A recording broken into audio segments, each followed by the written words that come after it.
হাম বসন্ত থেকে বাঁচতে ৬০ বছর ধরে একটি গ্রামে চলছে বিশেষ পূজা। গ্রামটির নাম মালোপাড়া। এটি ফরিদপুর জেলার সদর উপজেলায় অবস্থিত। পড়ন্ত বিকেলে গ্রামটিতে পা রাখলে মনে হবে সময় যেন থমকে দাঁড়িয়েছে ৬০-এর দশকে। চারিদিকে ঢাকের শব্দ আর উলুধ্বনি।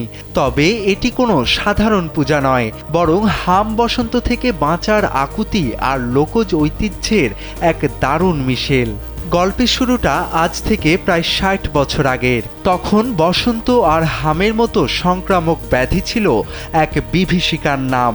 5+ স্টার রেটিং প্রাপ্ত দেশের সর্বোচ্চ বিদ্যুৎ সাশ্রয়ী ওয়ালটন এসি। স্মার্ট কমফোর্ট এখন নেক্সট লেভেলে। আধুনিক চিকিৎসা যখন হাতের নাগালে ছিল না, তখন গ্রাম জুড়ে হাহাকার দেখে পূর্বপুরুষেরা রোগমুক্তির আশায় আয়োজন করেছিলেন শীতলা পূজা।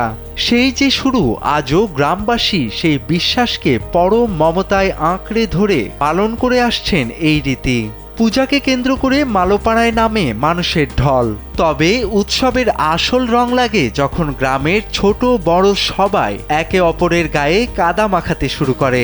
ঢাকের তালে কাদামাটি মাখা এই উল্লাস যেন এক আদিম শিকড়ে ফিরে যাওয়ার আনন্দ। স্থানীয়দের মতে বিজ্ঞানের যুগে চিকিৎসা সেবা উন্নত হলেও এই পূজা তাদের কাছে কেবল ধর্মীয় আচার নয়, বরং একতার প্রতীক। কাদামাখা মুখগুলো আজও জানান দেয় ৬০ বছর পার হলেও মালোপাড়ার মানুষের কাছে এখনো অটুট পূর্বপুরুষদের সেই বিশ্বাসের ঐতিহ্য। মালোপাড়ার এই মিলন মেলা প্রমাণ করে সংস্কৃতি যখন মানুষের হৃদয়ে থাকে, তখন তা যুগ যুগ ধরে অমলিন হয়েই বেঁচে থাকে।